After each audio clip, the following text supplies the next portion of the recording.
Capítulo 3. A alternativa chocante. Então, os cristãos acreditam que um poder do mal se tornou o príncipe do mundo no presente, e é claro que isso gera problemas. Esse estado de coisas está ou não de acordo com a vontade de Deus? Se estiver, você dirá que ele é um Deus estranho, e, se não estiver, como é que alguma coisa pode acontecer contrária à vontade de um ser dotado de poder absoluto? Mas qualquer um que tenha sido investido de autoridade sabe como uma coisa pode de algum modo estar de acordo com sua vontade e de outro modo, não. Pode ser bem sensato para uma mãe dizer aos seus filhos: eu me recuso a mandá-los arrumar seu quarto de brinquedos todas as noites. Vocês terão de aprender a mantê-lo em ordem sozinhos. Então, numa determinada noite, ela entra e encontra espalhados pelo quarto o ursinho de pelúcia, as canetinhas e o livro de gramática. Isso vai contra a vontade dela, pois ela preferia que as crianças fossem organizadas, mas, por outro lado, foi a vontade dela que deixou as crianças livres para serem desorganizadas. O mesmo ocorre em qualquer regimento, sindicato ou escola. É só dizer que alguma coisa é voluntária que metade das pessoas deixa de fazê-la. Ainda que essa não fosse a pretensão inicial, foi a sua vontade que tornou isso possível. Provavelmente, é isso que acontece no universo. Deus criou coisas dotadas de livre-arbítrio, e isso significa criaturas que têm a opção de fazer o bem ou o mal. Algumas pessoas acham que são capazes de imaginar uma criatura livre, mas impedida de fazer o mal. Eu não consigo. Se alguém é livre para ser bom, também é livre para ser mal. Por que então Deus concede o livre-arbítrio? Porque o livre-arbítrio, embora possibilite o mal, também é a única coisa que torna possível todo o amor, toda a bondade ou toda a alegria. Um mundo de automatos, em de criaturas que trabalhassem feito máquinas, em dificilmente valeria a pena ser criado. A felicidade que Deus designou para suas criaturas superiores é a felicidade de serem unidas a Ele umas às outras livre e voluntariamente, em um êxtase de amor e prazer que, quando comparado com o amor mais arrebatador entre um homem e uma mulher nessa terra, este último seria a água com açúcar. E para isso eles têm de ser livres. É claro que Deus sabia o que iria acontecer se a liberdade fosse usada de forma errada, e, aparentemente, ele achou que valia a pena arriscar. Talvez nos sintamos inclinados a discordar dele, mas quem somos nós para discordar de Deus? Ele é a fonte da qual vem todo o nosso poder de raciocínio. Você não poderia estar certo e ele, errado, da mesma forma que um riacho não pode correr no sentido contrário à sua própria nascente. Quando você está argumentando contra ele, está argumentando contra o poder que permite a própria argumentação. É como cortar fora o galho da árvore em que você está sentado.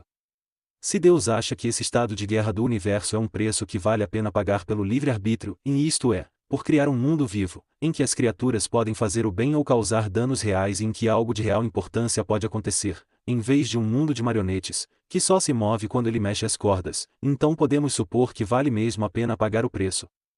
Quando tivermos entendido algo sobre o livre-arbítrio, devemos ver a tolice que é perguntar, como alguém já me perguntou, por que Deus fez uma criatura de uma matéria tão pútrida, corrompendo-a? Quanto melhor for a matéria de que uma criatura tenha sido feita, quanto mais inteligente, forte e livre ela for, melhor ela se tornará se seguir o caminho certo, mas, também, pior se tornará quando seguir o caminho errado. Uma vaca não pode ser muito boa nem muito má, já um cachorro pode ser melhor ou pior, uma criança, ainda melhor ou pior, uma pessoa comum, mais ainda, uma pessoa geniosa, nem se fala, um espírito sobre-humano, o melhor ou o pior de todos.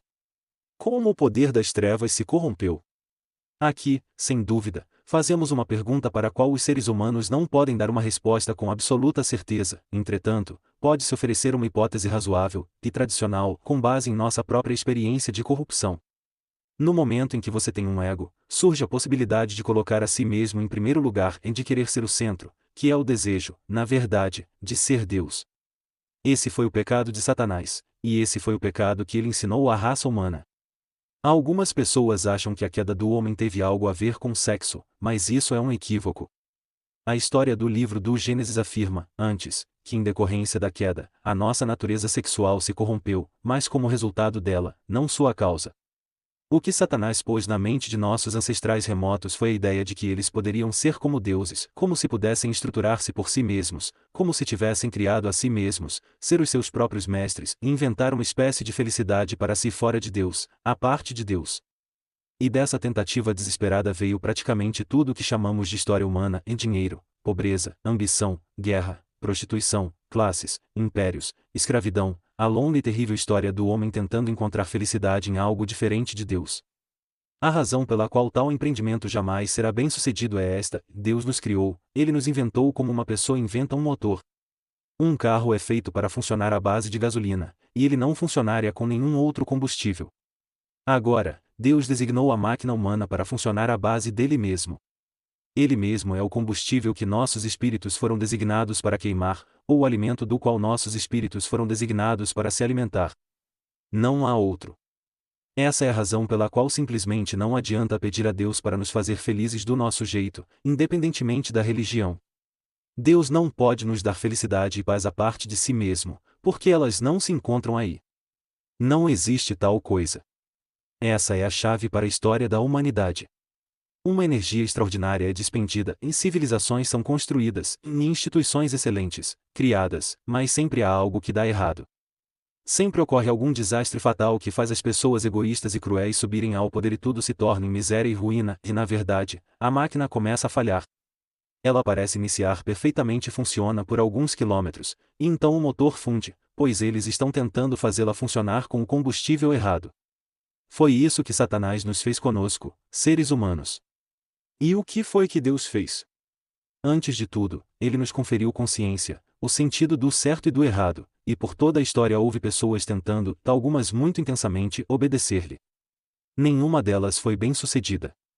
Em segundo lugar, ele enviou à raça humana o que eu chamo de bons sonhos. Estou me referindo àquelas histórias esquisitas espalhadas pelas religiões gentias sobre um Deus que morre e volta à vida, e, por sua morte, de alguma forma concedeu nova vida ao ser humano.